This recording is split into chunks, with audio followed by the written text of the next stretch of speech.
গেল ৫ মাসের ব্যবধানে রপ্তানিতে প্রণোদনা আবারও কমালো সরকার। রপ্তানির ৪৩টি পণ্যে প্রণোদনা কমানো হয়েছে। এর মধ্যে সবচেয়ে বেশি কমেছে পোশাক খাতে। ফলে এ খাতে খরচ বাড়ার আশঙ্কা করছেন পোশাক শিল্প মালিকরা। একই সাথে বিকল্প নীতি সহায়তা দেওয়ার প্রস্তাব অর্থনীতিবিদদের। ২০২৬ সালে স্বল্পোন্নত দেশ থেকে উন্নয়নশীল দেশের কাতারে প্রবেশ করবে বাংলাদেশ। তাই আগেভাগেই দেশের বেসরকারি খাতকে আরও প্রস্তুত করতে চায় সরকার। নতুন অর্থবছরে রপ্তানির বিপরীতে ভর্তুকি বা নগদ সহায়তার পরিমাণ কমাচ্ছে সরকার।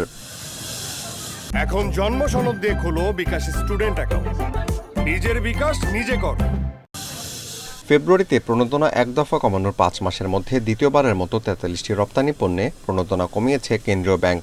আর্থিক পরিমাণের দিক থেকে সবচেয়ে বেশি প্রণোদনা পায় তৈরি পোশাক খাত। তবে বাংলাদেশ ব্যাংকের প্রজ্ঞাপন অনুযায়ী এ খাতে বিশেষ প্রণোদনার হার ০.৫০% থেকে নামিয়ে ০.৩০% করা হয়েছে, যা যুক্তিসঙ্গত নয় বলে ক্ষোভ প্রকাশ করেছেন সংশ্লিষ্টরা।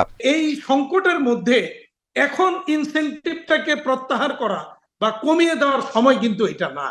এখনো কিন্তু সময় আরো অনেক আছে, আমাদের ২.৫ বছর সময় আছে। এই ইনসেনটিভ যখন থাকবে না, তখন আলটিমেটলি আমি আমার দেশীয় স্পিনিং মিলগুলি থেকে সুতা বা কাপড় কিনবো না। আমাকে তখন সুতার জন্য আমাকে ইন্ডিয়ার দিকে যেতে হবে, বা কাপড়ের জন্য হয়তো আমি চায়নার দিকে যাব। অর্থনীতিবিদরা বলছেন, বৈশ্বিক মন্দা ও দেশীয় অর্থনীতিতে বর্তমানে মন্দা চলছে।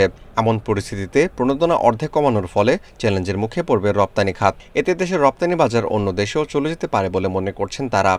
এই আরএমজি সেক্টরের এন্টারপ্রেনাররা যদি হতাশ হয়ে যান এবং তারা যদি আসলে অন্যভাবে তাদের বিনিয়োগটা কমিয়ে দেন, তাহলে সেই ক্ষেত্রে কিন্তু আসলেই আমাদের আসলে যে এক্সপোর্টের আর্নিং সেটা কিন্তু চ্যালেঞ্জের মধ্যে পড়তে পারে।